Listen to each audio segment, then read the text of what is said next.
ایک مسجد میں ایک فقیر اعتکاف کی نیت سے جا کر بیٹھ گئے۔ ان کے پاس کھانے پینے کا کوئی سامان نہیں تھا۔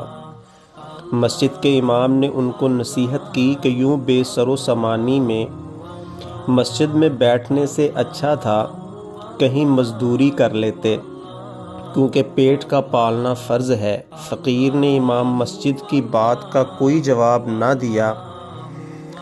امام مسجد نے دوسری دفعہ پھر یہی کہا، فقیر پھر چپ ہو گئے۔ امام مسجد نے تیسری دفعہ کہا، فقیر خاموش رہے۔ اس نے چوتھی دفعہ پھر کہا تو فقیر نے جواب دیا کہ مسجد کے قریب ایک یہودی کی دکان ہے، اس نے میری 2 روٹی روزانہ کی مقرر کر دی ہے۔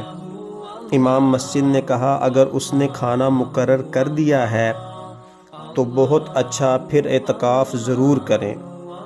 فقیر نے کہا، کاش تم امام مسجد نہ ہوتے تو بہت اچھا ہوتا۔ تم اپنی اس ناقص توحید کے ساتھ اللہ کے اور اس کے بندوں کے درمیان واسطہ بن کر کھڑے ہوتے ہو۔ ایک کافر یہودی کے روزی کے وعدہ کرنے کو تم نے اللہ تعالیٰ کی روزی کے وعدہ پر بڑا سمجھا۔ افسوس ہے تم پر اور تمہارے حال پر۔